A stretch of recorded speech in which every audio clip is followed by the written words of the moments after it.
మీ business ఏదైనా మీ ఊర్లో promotion చేయాలంటే అది సుమన్ టీవీతోనే సాధ్యం. ఇప్పుడే సంప్రదించండి. ఒక్కరు రాలేదు. అక్కడ జనం ఉన్నా కూడా ఫోటోలు తీసుకున్నారు కానీ ఎవరు హెల్ప్ చేయట్లేదు. ఫోన్ నెంబర్ కూడా ఫోన్ వాళ్ళు ఒక్కరిని ఆట ఎక్కించుకుని హాస్పిటల్ తీసుకెళ్ళాను.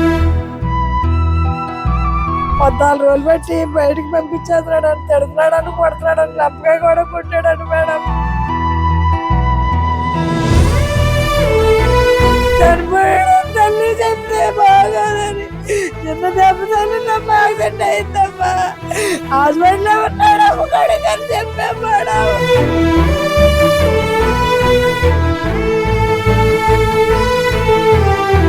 నాకు 2 కొడుకులు ఉంటే సార్ నా భర్త లేకపోయినా అన్నదమ్మునవే అనుకోండి.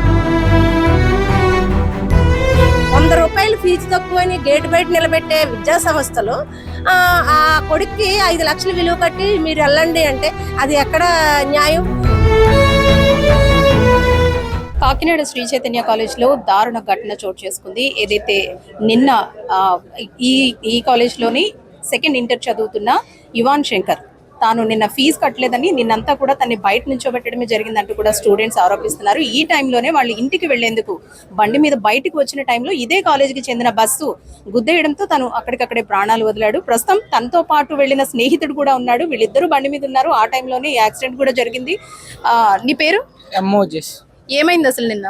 మేము బండి మీద స్ట్రైట్గా వెళ్తామండి. స్ట్రైట్గా వెళ్తే బస్సు అడ్డంగా వచ్చింది. మా హ్యాండిల్ తగిలితే మేము పడిపోతున్నాం. బస్సులు ఉన్న వాళ్ళు అందరూ అరుస్తున్నారు పడిపోతున్నారని. పడిపోతున్నా బస్సు ఆపండి వెళ్ళిపోయాడు. మేము పడగలనా తన మీద నుంచి ఎక్కిస్తారు. పుట్టపై నుంచి బస్సు ఎక్కించి వెళ్ళిపోయారు. ఒక్కరు కూడా రాలేదు. అక్కడ జనం ఉన్నా కూడా ఫోటోలు తీసుకున్నారు కానీ ఎవరు హెల్ప్ చేయట్లేదు. ఫోన్ నెంబర్ కూడా ఫోన్ వాళ్ళు ఒక్కరిని ఆట ఎక్కించుకుని హాస్పిటల్ తీసుకెళ్ళారు. నిన్నంతా కూడా తను బయటే ఉన్నాడా? బయట ఉన్నాడు. దసరా నుంచి బయటకి ఎంత కూర్చోబెట్టారు.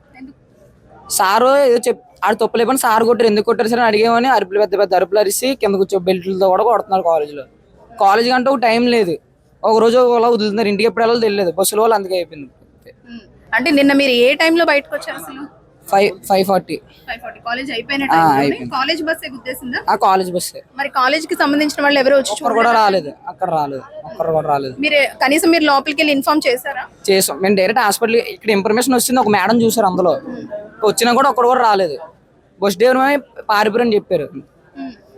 ప్రస్తుతం ఎవరైతే స్టూడెంట్ ఉన్నారో తన తల్లిదండ్రి విడిపోవడంతో వాళ్ళ పెద్దమ్మ దగ్గర ఉంటున్నాడు. ఈవిడే వాళ్ళని చదివిస్తున్నారు. ఏం పేరు మేడం? నా పేరు సొక్క కాజలమ్మ మేడం. నా కొడుకు 18 సంవత్సరాల కొడుకు అమ్మ. తల్లి చచ్చిపోతుంది. తల్లితో 2 వేనాలు పోయినట్టే మేడం. రాత్రికి మింగేసింది. బలూనికి ఎక్కించాం మేడం. తల్లి బసుకురాంటుంది మేడం. ఏం జరిగింది నిన్న అసలు? అంటే కాలేజ్ కి ఎప్పుడు వెళ్ళాడు? నా మేనాళ్ళు కొడుకు నా మేనగాళ్ళ కొడుకు కాలేజీకి వచ్చారు మేడం. 14 రోజులు బట్టి బయటికి పంపించేస్తున్నాడు అని తిడుతున్నాడని కొడుతున్నాడని లప్పగా కూడా కొట్టాడని మేడం. కొట్టినా ఒకసారి మా అన్నయ్య గారు వాళ్ళ తాతయ్య గారు వచ్చి అడిగితానంటే వద్దు తాతయ్య అన్నాడంట. కుర్రోడికి చాలా మాట సిగ్గు మేడం. కుర్రోడు ఇక్కడికి బయటికి తీసుకొని క్యారేజ్ తింటున్నాడండి మేడం. బాబును ఇద్దరు బండి మీద వెళ్ళిపోతుంటే బస్సు గుద్దేస్తే అక్కడ ఉన్న వాళ్ళందరూ బస్సులో ఉన్న వాళ్ళందరూ కాలు పెడుతున్నారంట. అయ్యో బండి మనుషులు అన్నా అసలు డ్రైవర్ ఆపాడు కదండి మేడం. అప్పుడు కొబ్బరికాయలు అమ్ముకున్న ఆవిడ ఎదురా పెద్ద గోలు ఆడితే ఒకళ్ళు బండి మీద వెళ్ళి బస్సు వెళ్ళిపోతుంటే ఆపారంట మేడం. ఇద్దరు వెళ్ళి ఆపితే ఎదవ అక్కడి నుంచి వెళ్ళి ఆను ఎక్కడికో వెళ్ళిపోయాడు మేడం. వీళ్ళే పోలీసు చేసి పంపించేశారండి మేడం. ఇక్కడ కొబ్బరి తెలిసిన ఒకళ్ళు బయటికి రాలేదండి మేడం. కొడుకుని చూడలేదండి. ఆమె ఫోన్ చేయలేదండి మేడం. హాస్పిటల్కి వెళ్ళలేదండి మేడం. ఎంత కట్టుకు చావు. కొడుకు ఎంత కించుకో చచ్చిపోయాడు. ఎంత కిలికిల్లాడాడు మేడం. అలాంటి సాగు ఎవరికి రాకూడదు మేడం. అమ్మా తెల్లారి గంటలు ఎంత తెలిసింది మేడం. మేము పొద్దున్న అయితే మేము ఇంటికాడ ఉంటాం మేడం. ఇక్కడ ఎలా జరిగింది అనేసి మా కుర్రాలు వచ్చి ఫోన్ చేస్తే తెలిసింది మేడం. లేకపోతే అంతవరకు తెలుసు.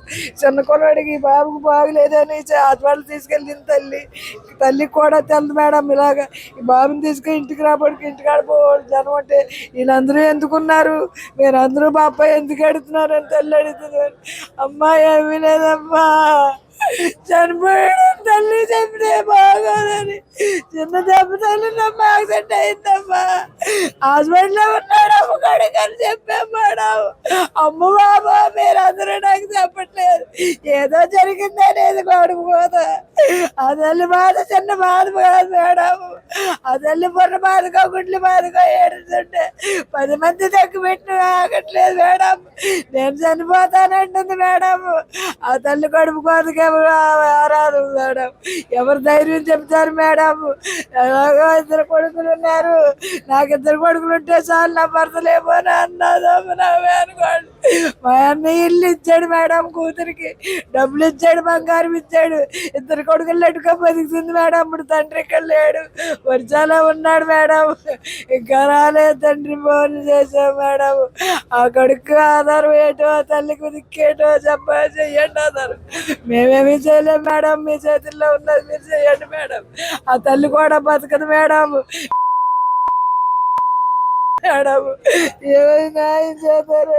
రైట్. అయితే మొత్తానికి మహిళా సంఘాలు అలాగే విద్యార్థి సంఘాలు కూడా పూర్తి మద్దతు తెలుపుతూ న్యాయం కోసం ఇక్కడ పోరాటం చేస్తున్న పరిస్థితి. ప్రస్తుతం మనకి ఐద్వా నుంచి రమణి గారు ఉన్నారు. మేడం, అసలు ఏం జరిగింది అంటే ఒక 100 రూపాయలు ఫీజు తక్కువైందని రోజంతా కూడా నిలబెట్టారు అంటూ కూడా ఇక్కడ చాలా మంది స్టూడెంట్స్ చెబుతున్నారు. అసలు నిన్న ఏం జరిగింది? కాకినాడ జిల్లా కాకినాడ అర్బన్ సంబంధించిన దుమ్ములపేటకు సంబంధించిన అబ్బాయి ఈ కాకినాడ చైతన్య జూనియర్ కాలేజీలో ఇంటర్ 2nd ఇయర్ చదువుతున్నాడు. అప్పుడు సుమారు దసరా నుండి ప్రిన్సిపల్లో మరి సార్లో తెలియదు, వైస్ ప్రిన్సిపల్లో పిల్లల్ని ఏంటంటే సక్రమార్గంగా గైడ్ చేయకుండా వాళ్ళని రెచ్చగొట్టే విధంగా లేదా వాళ్ళ మనసు గాయపరిచే విధంగా ఈరోజు ప్రైవేటు విద్యా సంస్థలు ఉన్నాయి. దీని మీద ఎక్కడ కూడా ప్రభుత్వం నిబంధనలు కానీ లేదా దాని పర్యవేక్షణ కూడా లేకుండా ఉండడం వల్ల అనేక మంది పిల్లలు బలైపోతూ ఉన్నారు. లేకపోతే ఇంకొకటి చేసుకోవడమా, పారిపోవడమా, చదువుకోకుండా బయటకు వెళ్ళిపోవడమా ఇలా జరుగుతూ ఉంది. కానీ నిన్న జరిగింది ఏంటంటే అదే కాలేజీలో చదివే అబ్బాయి అదే స్కూల్ కాలేజీకి సంబంధించిన చైతన్య కాలేజీ బస్సు టర్నింగ్లో బస్సుదే తప్పు అనేది విచారణ ప్రకారంగా తెలుస్తుంది. ఎందుకంటే అది పెద్ద ఫాస్ట్గా కూడా వెళ్ళే సంఘటన కాదు. అసలు వెనక కూర్చున్న అబ్బాయికి చిన్న గాయం కూడా తగలలేదు, కానీ ఈ అబ్బాయి మీద బస్సు ఎక్కేసింది. నిన్న 5:30కి జరిగింది. ఈరోజు అందరూ వచ్చి అడుగుతుంటే వాళ్ళు ఏమంటున్నారంటే 16 లక్షలు ఇన్సూరెన్స్ వస్తుంది, 2-3 లక్షలు మేము ఇస్తాం అంటే ప్రాణాన్ని ఎంత పెట్టి కొలగలము? ఆ తల్లికి ఆ బిడ్డను తీసుకొచ్చి ఇవ్వగలమా? చేసింది వాళ్ళ తప్పు. చేసినా కూడా ఈరోజు 100 రూపాయలు ఫీజు తక్కువని గేట్ బయట నిలబెట్టే విద్యా సంస్థలు ఆ కొడుక్కి 5 లక్షలు విలువ కట్టి మీరు వెళ్ళండి అంటే అది ఎక్కడ న్యాయం? మేము చెప్పేది ఏంటంటే ఈ ప్రైవేట్ విద్యా సంస్థలు డబ్బు కోసమే చేస్తున్నాయి. వీళ్ళకి ఏంటంటే ప్రైవేట్ విద్యా సంస్థలో అయితే చదువు వస్తుంది అనే ఒక ఇదితో వాళ్ళు ఇందులో జాయిన్ చేస్తున్నారు. వీళ్ళంతా కూడా నిరుపేద కుటుంబానికి చెందిన వాళ్ళే. వాళ్ళకి అసలు స్తోమత లేదు. అలా తల్లి తండ్రి ఎందుచేతనో తెలియదు వేరుగా ఉంటున్నారు. తల్లి సంబంధించిన పుట్టింటి వాళ్ళు ఈ అమ్మాయి చేరదీసి ఈ అబ్బాయిని ప్రయోజకుడిగా చేయాలన్న ఉద్దేశంతో ఫీజులు అప్పులు చేసి ఈరోజు కాలేజీకి కడితే ఫీజు కట్టలేదని బయట నిలబెట్టే కాలేజీలు ఈరోజు ఇంత నిర్లక్ష్యంగా వ్యవహరించడం చాలా దారుణం. మొదట అయితే క్లాసులు కూడా డిస్టర్బ్ అవ్వకుండా నిర్వహించారు. ఈ కుర్రోళ్ళందరూ అన్నారు ఇదే కాలేజీ సంబంధించిన అబ్బాయి చనిపోతే ప్రాణం కన్నా వాళ్ళ క్లాసులు ముఖ్యమా, ఇది తప్పు అని వీళ్ళందరూ గట్టిగా అడిగిన తర్వాత విద్యార్థి సంఘం SFI అలాగే ఇక్కడ ఉన్న విద్యార్థులు అందరూ అడిగితే అప్పుడు క్లాసులు బాయ్కట్ చేశారు, ఆపేరు. అంటే ఎంత నిర్లక్ష్యంగా ఈ ప్రైవేట్ విద్యా సంస్థలు ఉన్నాయనేది మనకు అర్థమవుతుంది. కాబట్టి పాపం యూత్ ఏంటంటే ఇది టీనేజ్, ఇంటర్ అంటే ఏంటి టీనేజ్, వీళ్ళని జాగ్రత్తగా వాళ్ళ సొంత బిడ్డలాగా చూసుకుంటూ వాళ్ళకి నేర్పించాలి తప్ప వాళ్ళు డబ్బుల కోసం మాత్రమే ప్రైవేట్ వ్యవస్థ అనేది నడుస్తుంది. వీళ్ళు ఖచ్చితంగా వాళ్ళ తల్లిదండ్రులు అబ్బాయి కుటుంబస్తులు ఏదైతే కోరుకుంటున్నారో ఆ రకంగా న్యాయం చేయాలి. న్యాయం జరిగే వరకు మాత్రం మహిళా సంఘాలు కానీ విద్యార్థి సంఘాలు కానీ లేదా మత్స్యకార సంఘాలు కానీ వీళ్ళకి సపోర్ట్గా ఉంటాయని ఈ సందర్భంగా మేము డిమాండ్ చేస్తున్నాం. న్యాయం జరిగే వరకు పోరాటం జరుగుతుంది, వాళ్ళకి మేము అండగా నిలబడతాం. మాకు ఉదయం తెలిసిందండి ఇలా చేస్తున్నారని తెలిసి, అయితే మేము ఏం చేస్తామంటే సర్లే ఆల్రెడీ ఆ అబ్బాయి అలా జరిగింది అనేటప్పటికి అది ఏదైనా హైవే కూడా కాదండి, అది చాలా చిన్న ఏరియా, కానీ దాంట్లోంచి అబ్బాయికి అలా జరగడం అనేది చాలా దారుణం.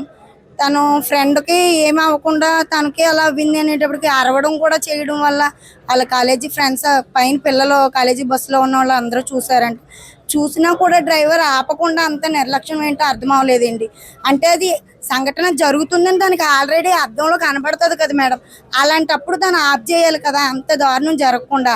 అలా జరిగిన వల్ల ఇది ఏంటంటే ఇది ఎలాగైనా వాళ్ళ పేరెంట్స్ వాళ్ళు కుటుంబ సభ్యులు అవనివ్వండి ఎవరైనా ఏం కోరుకుంటున్నారో అది నెరవేరే వరకు మహిళా సంఘంగా మేము పోరాడతాం. చూసారు కదండి, నిరుపేద మత్స్యకార కుటుంబం వాళ్ళది. రెక్కాడితే గానీ డొక్కాడని పరిస్థితుల్లో ఉన్నప్పటికీ కూడా కొడుకును ఉన్నత స్థాయిలో చూడాలన్న ఒకే ఒక ఉద్దేశంతో ప్రైవేట్ కాలేజీల్లో వీళ్ళు వేలకు వేలు ఫీజులు చెల్లించి చదివిస్తూ ఉన్నారు. అయితే ఒక్క 100 రూపాయలు ఫీజు తక్కువైందని ఆ అబ్బాయిని రోజంతా కూడా బయట నించోబెట్టారంటూ కూడా స్టూడెంట్స్ చెబుతున్నారు. అలాగే నిన్న జరిగిన ఘటన ఏదైతే ఉందో, నిన్నంతా కూడా బయట వెయిట్ చేసినా సరే ఇంకా ఇంటికి వెళ్లే టైంలో బండి మీద బయలుదేరగానే ఇదే కాలేజీకి సంబంధించిన బస్సు గుద్దేయడం, అది వాళ్ళు చూడడం కూడా జరిగిందంటూ కూడా వీళ్ళు ఆరోపిస్తున్నారు. అయితే ఎవరూ పట్టించుకోలేదని, యాజమాన్యం కూడా స్పందించలేదంటూ కూడా వీళ్ళు ఆరోపిస్తున్నారు. అయితే ఏదైతే ఘటన జరిగిందో ఆ ఘటన జరిగిన టైంలో అదే బండి మీద ఉన్న ఇంకో అబ్బాయి సేఫ్ గానే బయటపడ్డాడు. అది కూడా ఒక చిన్న రోడ్లోనే ఈ ఘటన జరగడం దురదృష్టకరం. చూసి కూడా స్టూడెంట్స్ వెనక నుంచి చెబుతున్నా సరే ఆ బస్సు డ్రైవర్ ఆపకుండా నిర్లక్ష్యంగా ఆ స్టూడెంట్ మీద నుంచి ఎక్కించేయడంతో ఆ అబ్బాయి చనిపోవడం జరిగింది. అయితే రెక్కాడితే గాని డొక్కాడని మా కుటుంబాలకి మా కొడుకే ఆసరా అవుతాడనుకుంటే చివరికి ఈ స్టేజ్ లో చూడాల్సి వచ్చిందంటూ కూడా బంధువులు, పేరెంట్స్ అందరూ కూడా శోకసంద్రంలో మునిగిపోయారు. కాలేజీ యాజమాన్యం దీనికి స్పందించాలని, అలాగే కాలేజీ యాజమాన్యంపై చర్యలు తీసుకోవాలంటూ కూడా వీళ్ళందరూ చెబుతున్నారు. ఇక మహిళా సంఘాలు కానీ లేదంటే స్టూడెంట్స్ సంఘాలు కానీ ఇవన్నీ కూడా వీళ్ళకి మద్దతు తెలుపుతున్నాయి. న్యాయం జరిగే వరకు కూడా పోరాడతాము, ఇక్కడి నుంచి కదిలేదు లేదంటూ కూడా వీళ్ళు రోడ్డు పైన బైఠాయించిన పరిస్థితి అయితే ఉంది. కెమెరా పర్సన్ శ్రీధర్తో అనుశ్రీ, సుమన్ టీవీ, కాకినాడ.